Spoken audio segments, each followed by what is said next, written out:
4 چیزیں توبہ کے لیے بیان کی گئی ہیں یہاں پہ، سمجھ کر کے چلیں آپ۔ جب کوئی آدمی کسی کفر سے توبہ کرے، نفاق سے توبہ کرے، بڑے گناہ سے توبہ کرے، اس کی 4 منزلیں ہیں۔ سب سے پہلی چیز اللہ فرماتا، کیا یہ چاہتے ہو کہ اپنے اوپر اللہ کے لیے سری محبت کر لو، سری حجت کر لو؟ یعنی اگر تم یہ چاہتے ہو کہ اللہ کی تمہارے اوپر پکڑ آ جائے تو پھر یہ کام کرتے رہو، اللہ کی پکڑ آ جائے گی۔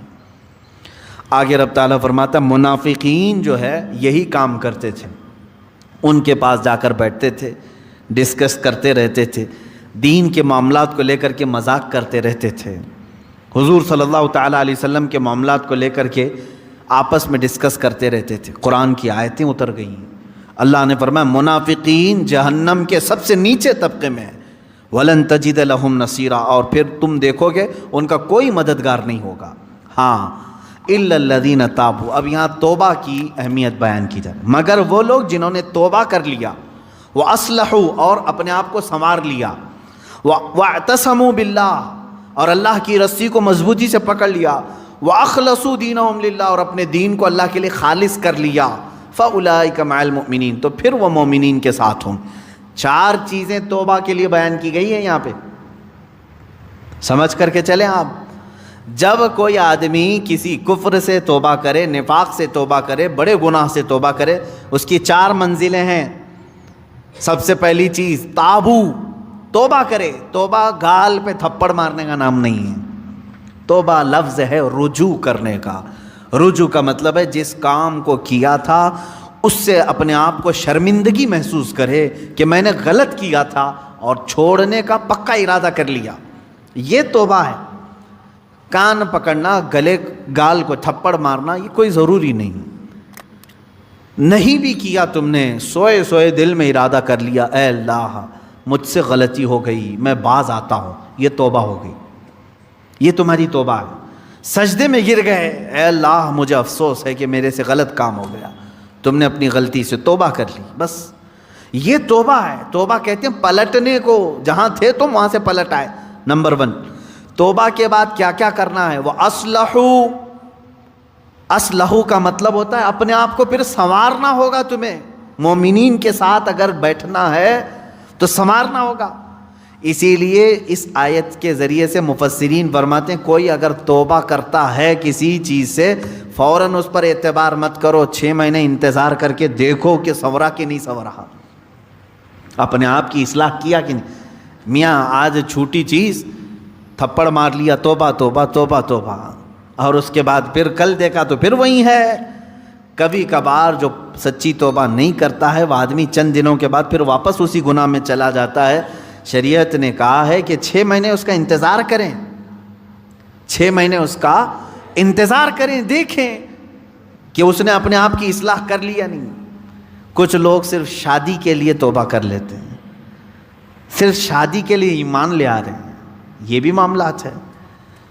تو یہاں پر بھی حکم ہے، ٹھیک ہے ایمان لائے، میں اس کا انکاری نہیں ہوں۔ کوئی لڑکی ایمان لے آئی، کوئی لڑکا ایمان لے آیا، اسلام میں داخل ہوئے ہیں، تو حکم تو یہ ہے کہ 6 ماہ اس کا انتظار کرو، دیکھو کہ حقیقت میں اس نے اپنے آپ کو سنوار لیا کہ نہیں۔ ارے ادھر صبح توبہ کیا، دوپہر میں نکاح کی محفل بیٹھ گئی، پھر شام میں پتہ چلا کہ ہو گیا، اب واپس چلو اپنے دھرم میں، یہ تو دھوکہ دینا ہوا۔ تو اصلاح کرنا اپنے آپ کی، یہ توبہ کی دوسری منزل ہے۔ تم ایمان والوں میں کب شامل کیے جاؤ گے؟ پہلے نمبر پر توبہ، دوسرے نمبر پر اپنی اصلاح۔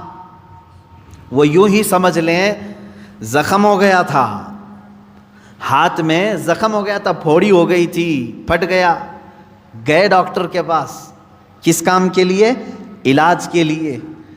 اب وہاں 2 چیزیں ہیں، 2 چیزیں، پہلے تو اس کو صاف کر کے وہ پٹی باندھے، پہلے تو صاف کر کے پٹی باندھے، اس کے بعد پھر دوائی بھی دے کہ جو کمزوری آئی ہے وہ دور ہو سکے۔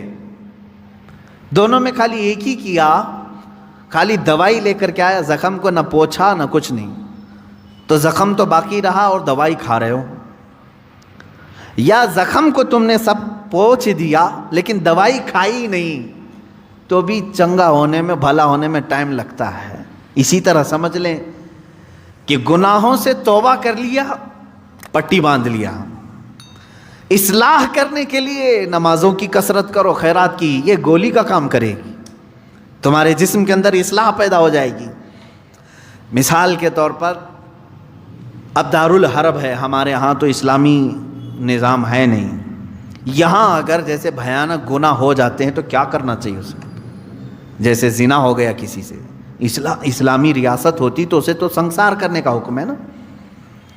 غیر شادی شدہ ہو تو 100 کوڑے مارے جائیں گے، شادی شدہ ہو تو سنسار کیا جائے گا، یہ اسلامی سزا ہے۔ یا چوری کیا ہے تو ہاتھ کاٹا جائے گا، یہ معاملات ہیں۔ لیکن آپ دارالحرب میں ہیں، یعنی یہاں اسلامی نظام نہیں، آپ سے ایسا گناہ سرزد ہوا تو اب کیا ہے؟ اس کے لیے اسلام نے یہ نظام رکھا ہے کہ تم سب سے پہلی چیز توبہ کرو، توبہ کرو، اس بھیانک گناہ سے توبہ کرو۔ دوسرے نمبر پر اللہ نے فرمایا وَأَصْلَحُوا، اور اپنی اصلاح کرو۔ اصلاح کس بات پر؟ پہلے سے زیادہ نمازوں میں آؤ، نفل کی کثرت کرنے لگ جاؤ، خیرات کرو، صدقہ دو، محفلوں میں بیٹھو، تسبیح ہاتھ میں لے لو، کیونکہ جو ڈیمیج کیا تم نے اپنی روح کو، اس کو اتنا بینڈیج تو لگانا ہی پڑے گا، اس کی اصلاح تو ضروری ہے۔ تو جس سے گناہ سرزد ہوئے وہ اگر توبہ کرنا چاہتا ہے تو 2 چیزیں پہلے سمجھ لیں، ایک تو سچے دل سے توبہ کرنا، یعنی باز آنے کا ارادہ کر لینا، دوسری اس پر نیکیوں کی کثرت کرنا، تب جا کر کے وہ توبہ کا پھل تمہیں ملے گا۔ ہاں بعض جگہوں پر میں نے دیکھا ہے، دیہاتوں وغیرہ میں وہ لوگ کسی لڑکے اور لڑکی کے معاملے کو دیکھتے ہیں کہ یہ غیر شادی شدہ تھے اور چلے گئے اور ساتھ میں رات بتا کر کے آئے، تو ان کو پکڑ کر کے جماعت والے بٹھاتے ہیں۔ اسلامی سزا ہے نہیں، آپ دے نہیں سکتے۔ اور بعض دیہاتوں میں نے دیکھا ہے کہ جھاڑو لے کر کے اس کو مارتے ہیں، یا ٹاول کو لپیٹ کر کے اس کو مارتے ہیں۔ یہ مذاق کر رہے ہو اسلامی نظام کا؟ مذاق ہے اسلامی نظام کا؟ وہ تو حضرت ایوب علیہ السلام کی بیوی کے لیے اترا تھا قرآن پاک میں۔ حضرت ایوب علیہ السلام نے قسم کھا لی تھی اپنی بیوی کے بارے میں کہ وہ شیطان کے پاس گئی تھی، اگر میں صحیح ہو جاؤں تو تجھے 100 کوڑے ماروں گا۔ آپ صحیح ہو گئے، 100 کوڑے مارنے والے تھے، لیکن وہ بیوی بڑی نیک شعار تھی۔ اللہ نے حکم فرمایا جبرائیل امین کو، جاؤ ایک جھاڑو جس میں 100 کاڑیاں ہوں وہ ایوب کو دے دو اور کہو کہ ایک بار اس سے اپنی بیوی کو مارے، ان کی قسم پوری ہو جائے گی۔ یہ قرآن میں ہے۔ وہ ایوب علیہ السلام کی بیوی کے لیے یہ بات اتری تھی۔ تو میں نے کسی گاؤں کے متولی صاحب کے متعلق یہ سنا کہ وہ بھی 100 کاڑیوں کی جھاڑو لے کر کے اس لڑکے کو مارتے ہیں جو لڑکی کو بھگا لے جاتا ہے، اور کہتے ہیں 100 کوڑوں کے برابر ہو گیا۔ اور اگر 100 کوڑے مارو گے تو پھر اگلا دن آپ کے کوڑے پڑنے کا آ جائے گا، یہاں نہیں مار سکتے۔ یہاں صرف یہ ہے کہ سچی توبہ کی اسے تلقین کی جائے، رو رو کر کے تو توبہ کرے، اس کے بعد اپنی اصلاح کرے۔ اپنی اصلاح کیسے؟ نیکیوں کی کثرت کرے۔ پہلے نماز کم پڑھتا تھا تو اب زیادہ کر لیں، نفل نہیں تھے تو نوافل کی زیادہ تعداد کر لیں، درود مبارکہ آیت کریمہ کا ورد زیادہ کرے۔ یوں ہی سمجھ لیں کہ بیماری کے بعد جب آدمی اٹھتا ہے تو اسے ٹونک لینی پڑتی ہے، اچھی غذا دینی پڑتی ہے تاکہ اس کی جو گری ہوئی صحت ہے وہ جلدی صحیح ہو جائے۔ گناہ کرنے کے بعد بندے کی روح اسی طرح بیمار ہوتی ہے، توبہ کے بعد اسے ٹونک دینے کے لیے نیکیوں کی کثرت ضروری ہے، وہ نوافل کی کثرت کرے۔ نمبر 3 وَاعْتَصَمُوا بِاللَّهِ، اللہ کی رسی مضبوطی سے تھام لے۔ یہ اللہ کی رسی ہے کیا؟ اس پر ہی بہت گھنٹوں تفسیر ہو جائے گی۔ یہ قرآن پاک میں گزر وَاعْتَصَمُوا بِحَبْلِ اللَّهِ، چوتھے پارے میں یہ آیت گزر چکی ہے، اور یہاں اللہ نے فرمایا وَاعْتَصَمُوا بِاللَّهِ، اللہ کی رسی مضبوطی سے پکڑ لو۔ اللہ کی رسی کیا ہے؟ آسمان سے کوئی چیز لٹک رہی ہے کہ اس کو پکڑ کر کے جھولتا رہے گا، چھوڑے گا نہیں۔ اللہ کی رسی، مفسرین کے الگ الگ اقوال ہیں۔ قرآن پاک اللہ کی رسی ہے، اسے جو تھام لیا گویا کہ وہ اللہ کی رسی کو پکڑ لیا۔ رسول پاک صلی اللہ تعالیٰ علیہ وسلم کی ذات اللہ کی رسی ہے، حضور صلی اللہ علیہ وسلم کو جو تھام لیا، ان کی تعلیمات کو، وہ اللہ کی رسی کو پکڑ لیا ہے۔ اہل بیت اطہار جو رسول اللہ کی آل ہیں ان کو کہا گیا ہے کہ وہ اللہ کی رسی ہیں، ان کو جو تھام لیا وہ اللہ کی رسی کو پکڑ لیا۔ اہل اللہ جو ہیں اولیاء کاملین یہ اللہ کی رسی ہیں، ان میں سے کسی کو اس نے تھام لیا وہ اللہ کی رسی کو پکڑ لیا۔ تو توبہ کرنے کے بعد اور دو چیزیں ایکسٹرا ہو گئی، ایک اصلاح، دوسرے نمبر پر اللہ کی رسی کو پکڑنا ہے، یعنی قرآن لے لو۔ قرآن کو لے لینے کا مطلب یہ نہیں ہے کہ پکڑ کر کے زندگی بھر رہے، قرآن کی تعلیمات پر چلے، قرآن سے لگاؤ اور محبت بڑھا لے اور اس کی تلاوت کثرت سے کرے، یہ اللہ کی رسی ہے۔ حضور پاک صلی اللہ علیہ وسلم سے محبت زیادہ کر لے، وہ اللہ کی رسی ہے۔ اور یہ ایک بات یاد رکھیں، میں آپ سے کہتا ہوں یہاں میرے پاس ایک رسی ہے، ایک اس کا سرا، ایک کونا میرے پاس ہے، ایک باہر، اور آپ نے اس رسی کو پکڑ لیا، اور جب میں رسی کھینچوں تو سیدھے آپ کس کے پاس آئیں گے؟ میرے پاس آ جائیں گے، بلا تشبیہ و بلا تمثیل۔ اللہ نے قرآن میں فرمایا اللہ کی رسی کو پکڑ لو، یعنی اللہ رب العزت کی جو رسی ہے وہ خود خدائے قدیر و جبار کے دست قدرت میں ہے، اور اس رسی کا ایک سرا، ایک کونا دنیا میں ہے، وہ رسول پاک کی شکل میں ہے، اہل بیت اطہار کی شکل میں ہے، قرآن عظیم کی شکل میں ہے۔ ان کو جس نے پکڑ لیا، جب رب تبارک و تعالیٰ سارے لوگوں کو کھینچے گا تو تم وہیں جاؤ گے جہاں یہ اس رسی کا دوسرا کنارہ ہوگا۔ اسی کو کہتے ہیں اللہ رب العزت تک پہنچنے کے لیے اس کی رسی کو تھام لینا، یعنی اہل اللہ، اولیاء کاملین سے وابستہ ہونا، قرآن پاک سے اور رسول پاک کی زندگی سے وابستہ ہونا۔ تین چیزیں میں نے گنا دیا توبہ کے لیے۔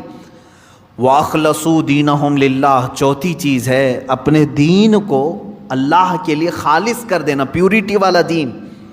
یہ وہی شادی کرنے والے لوگوں کے لیے ہے، جو شادی کے لیے دین میں آئے تو اللہ فرمانا نہیں، اللہ کے لیے دین میں آؤ، اللہ کے لیے توبہ کرو۔ بعض لوگوں کو دیکھا گیا کہ بھائی بہت زیادہ آوارہ گردی کرتا تھا، میں تو بیٹی نہیں دوں گا اس کو، کہا 4 لوگوں کو لے آؤ، میں توبہ کرتا ہوں۔ توبہ توبہ توبہ توبہ، ہو گئی توبہ۔ اس کے بعد اس کی بیٹی کو لینے کے لیے تم نے 4 لوگوں کے پاس توبہ کیا۔ میرے عزیزوں، اب توبہ کے اصول آپ سیکھ لو۔ اس نے توبہ کس کے لیے کیا؟ ایک خاتون کے لیے۔ اللہ فرما رہا ہے اللہ کے لیے آ جاؤ، یہ آج تیرے نکاح میں ہے، کل پھیکی پڑ جائے گی، لیکن اللہ رب العزت تو ہمیشہ رہنے والا ہے۔ یہ ان لوگوں کے لیے بھی تھا جو دائرہ اسلام میں داخل ہوتے تھے، جیسے ہجرت کے متعلق حضور صلی اللہ علیہ وسلم نے فرمایا جس نے اللہ اور اس کے رسول کے لیے ہجرت کی اس کا ثواب بے حساب ہے۔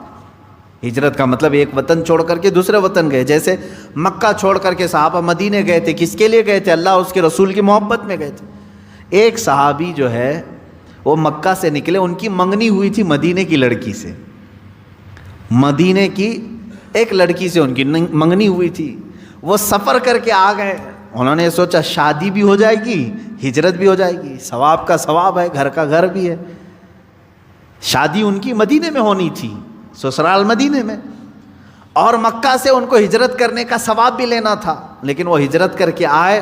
تب اللہ کے نبی صلی اللہ علیہ وسلم نے یہ حدیث بیان فرمائی، جس کی ہجرت جس غرض سے ہوئی اسی غرض میں مانی جائے گی۔ جو اللہ اور رسول کے لیے ہجرت کر کے آئے تھے اس کا ثواب بے حساب ہے، اور جو شادی کے لیے ہجرت کر کے آئے تھے تو یہ شادی کا ہی مانا جائے گا، یہ شادی کا۔ بعض لوگ ہجرت کر کے، مائگریٹ کر کے دوسری کنٹریز میں آج گئے ہوئے ہیں، وہ اپنی روزی روٹی کے لیے گئے ہوئے ہیں، اس ہجرت کا ثواب نہیں ہے۔ اپنے دین کی حفاظت کے لیے اور اللہ کی رضا کے لیے اگر کوئی ہجرت کیا ہے تو اس کا ثواب ہے، بہت بڑا ثواب ہے۔ مثال کے طور پر برما کے لوگ جو ہجرت کی ہیں، ان کے اوپر آفتیں تھیں، مصیبتیں تھیں، اور ان کے اوپر دین تنگ کر دیا گیا تھا، اور وہ وہاں سے گھر چھوڑ کر کے ہجرت کر کے اگر کسی دارالاسلام میں گئے ہیں تو ان کو وہی ہجرت کا ثواب ہوگا جو صحابہ نے ہجرت کی تھی۔ یہ ثواب ہے کیونکہ وہ اپنے دین کی حفاظت کے لیے ہجرت کیے تھے۔ اس بات کو سمجھیں۔ 4 چیزیں یہاں پر بیان ہوئی ہیں توبہ کے متعلق، جو لوگ ایمان والوں کے ساتھ اٹھایا جانا اپنے آپ کو پسند کرتے ہیں، وہ سب سے پہلی چیز اپنی پرانی چیزوں سے، نفاق تھا یا کفر تھا یا بھیانک گناہ تھے، پہلی چیز توبہ کرے، دوسری چیز اصلاح کرے، یعنی جو ڈیمیج ہوا تھا اس کو صحیح کرے۔ کیسے؟ نیکیوں سے، نمازوں سے، تسبیحات سے۔ نمبر 3، اللہ کی رسی کو پکڑ لے۔ یہ نہیں کہ خالی تو مسجد میں بیٹھ گیا اور یہ سوچا مجھے کسی کی ضرورت نہیں، کسی پیر فقیر کی ضرورت نہیں، بولتے ہیں نا بعض لوگ میرا دین کامل ہے، کسی پیر اس طرح کے جملے لوگ اپنے ماڈرنزم کو بتانا چاہتے ہیں کہ ہم اہل اللہ کے قریب نہیں جانا چاہتے، اللہ والوں کی ہمیں کوئی حاجت نہیں، جبکہ قرآن کہہ رہا ہے کونوا مع الصادقین، تم اللہ کے سچے بندوں کے ساتھ رہو۔ اگر تمہاری ضرورت نہیں تھی تو اللہ نہیں فرماتا کہ ان بندوں کے ساتھ رہو، یہ اللہ کی رسی ہے، ان کی صحبت میں اپنا وقت گزارو، ان کی تعلیمات میں اپنا وقت گزارو۔ نمبر 4 ہے اپنے دین کو خالص کر لینا، پیورٹی، یعنی توبہ کیا ہے تو کسی دنیاوی غرض سے نہیں بلکہ اللہ کو راضی کرنے کے لیے۔ بزنس کے لیے اگر کوئی داڑھی رکھ لیا، اپنا دھندا چمکانے کے لیے اگر کوئی ٹوپی پہن لیا، تو نہ اس داڑھی کا اسے ثواب ہے، نہ اس ٹوپی کا اسے ثواب ہے، بلکہ وہ دھوکہ دڑی میں شامل ہے۔ ہاں، اللہ کو راضی کرنے کے لیے اور اپنے حبیب کو راضی کرنے کے لیے کیا ہے، اللہ اس کے کاروبار میں بھی برکت دے اور اس عمل کا بھی اسے ثواب عطا کرے۔ یہ 4 چیزیں ہیں۔